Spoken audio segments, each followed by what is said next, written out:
This is an exciting episode because this is the last installment of our series on building a custom electric guitar body. In the previous episode, we routed our cavities for the pickups, we routed the control cavity for the electronics, we perfected the cover plate so it matched with the back of the guitar, and then we drilled the holes for where the electronics would come through the top of the guitar. So in this episode, we're gonna drill the holes for the wires for our pickups to go into the control cavity. We're gonna locate and drill for the jack. We're gonna round over all the edges, and then we're gonna sand it out and get it ready for finish. We're gonna get started by drilling the holes for the pickup wires to go into the control cavity. If I was building this guitar at home, I have jigs that will just allow me to route those channels instead of drill them. And honestly, that's a lot easier, but because you don't have those jigs, we're just gonna go ahead and drill them in the more traditional way. We're gonna use this aircraft drill bit to drill our pickup wire holes, and then we're gonna take it from the neck pickup into the bridge cavity, and then from the bridge cavity into the control cavity. Now you could try to drill a hole from the bridge pickup cavity into the control cavity, and from the neck cavity into the control cavity. However, if you aren't very, very careful, you could get this bit too steep and it'll end up punching through the back of the guitar, or it could come out at an unexpected location inside of your cavity, and both of those are undesirable. So this is actually one of those ask me how I know situations. I was recently building a guitar, and I was drilling a hole from the neck pickup pocket into the control cavity, and I had the bit just a little bit too steep and punched the bit out through the back of the guitar. What I ended up having to do was come in and I sanded off the back of the guitar so I would end up still preserving my 1 3/4 inch, and then put a nice, I think a beautiful piece of koa on the back, re-drilling the ferrules, and in the end, everything worked out fantastic. I think probably better than it would have been if I would have not done that. But you know, it's just one of those situations where things happen and you roll with the punches and you go on. We're gonna use tape as a visual reference, and then I'm going to take an awl and put a hole, just a place that kind of helps me set my drill bit. And I'm going to use a couple of neck shims just to keep the bit from touching the inside of my cavity here. So I'm also going to clamp this to the workbench to make sure that it doesn't run away while I'm actually drilling.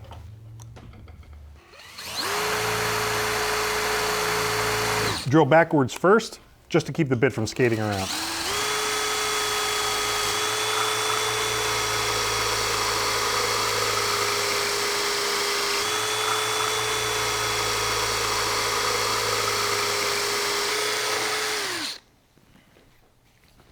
Okay, that turned out great. Those are super smooth, exactly what I like to see. Now we're ready to drill from the bridge pickup location into the control cavity.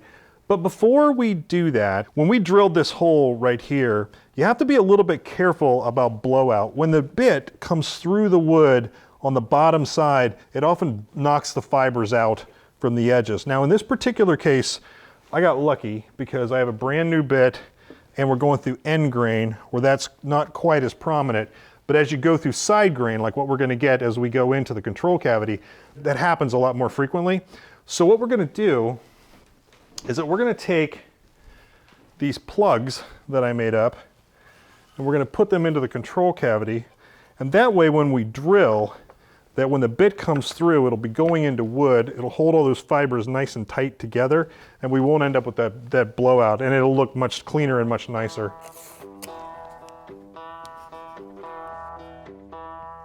So what I've done is I've just put a little bit of tape here to protect the top of the guitar as I set the drill bit in here, so I don't accidentally scar the top of the guitar. And then I've set this piece of tape here, essentially to show me what my angle that I want to track along is to get to the control cavity.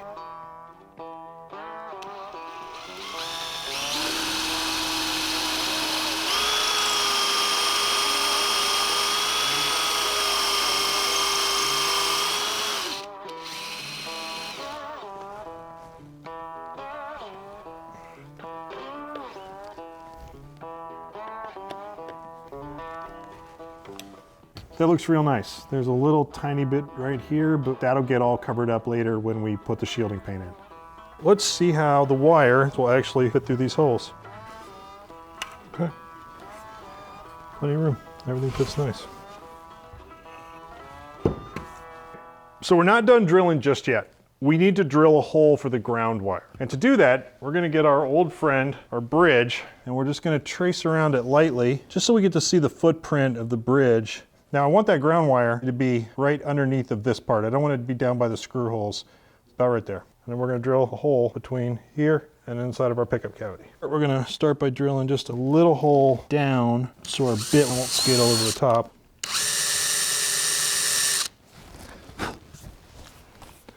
We're going to go into the pickup cavity.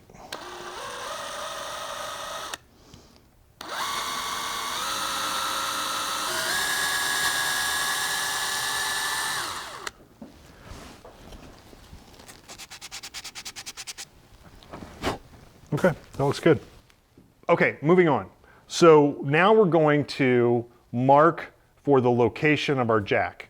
It's easier for us to measure it now while the guitar's edges are crisp like this than after we round them over. We're gonna start by figuring out where we want our jack location to be, and then we're going to find center, make a mark, and then I'm gonna take my awl, start what essentially will be the point for where my bit will go in. We're good to go.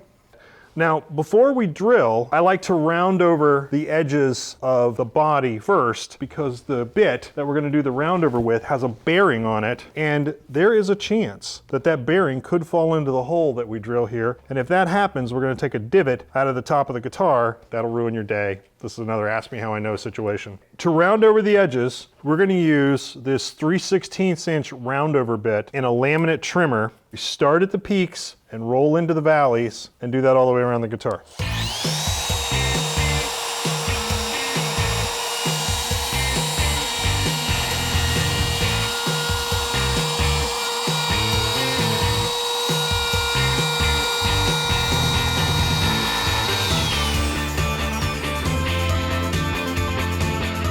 Okay, that was great.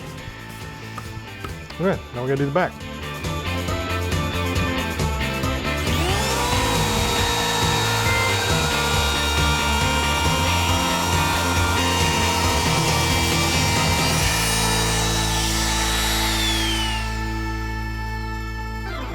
Boom, we've almost got ourselves a guitar body. So now we're ready to drill for our jack. On a lot of T-style templates, there's a little flat spot where the jack location is. If you notice, these cups are flat. If you put that on a curve, the edges will stick up just a little bit. I don't mind that. But if it bothers you, you can just sand a little flat spot, let the cup sit down flush with the body. That's completely up to you. So we're gonna drill this hole with a 7/8 inch Forstner bit. And some people will just take the Forstner bit and drill straight through to the control cavity. I prefer to drill the cavity in just far enough to get the jack, stop, and then use a smaller bit to basically take it into the cavity, just because I like the smaller hole going into the cavity, but it makes no difference at all. It's purely aesthetic. Before I drill, I want to put my plugs back in the hole so I don't end up with some blowout inside the cavity, especially after we're this close to having it done. If you have a vise at home, it's gonna be helpful to hold this in the vise like this. If you don't have a vise, it's gonna be best to put it on your table, clamp it down, and then come at it as straight as you can this way. I am going to stand it up on its edge and drill in like this so you can see what I'm doing. And here we go.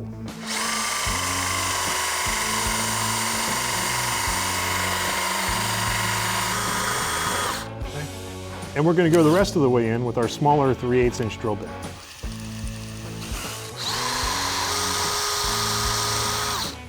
Man, that looks really great. Nice and crisp, no blowout at all. Okay, so at this point, all of the construction for the body is complete. So if you've been following along, congratulations. What we're gonna do is get ready for finish. To do that, we're gonna power sand the top and the back, and I'm gonna hand sand the sides. If this wood has just come off the belt sander at 80 grit and you have some deep scratches in here, you're probably gonna wanna start with 80 grit. If it's a little smoother, like in this case mine is, I'm gonna start with 120. Sanding is about removing scratches, not making the wood feel smooth. So once again, I start power sanding with the Random Orbit sander with 120 grit. I sand the top and the back, and then I move to 220 grit. After that, I hand sand the side. Do the same thing. I use 120 grit and then 220,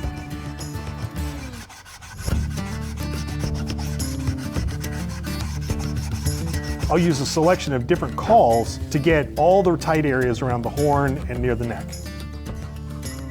I'll finish up hand sanding the top and back with 220 just to make sure I get rid of any of the pigtails that are left by the sander.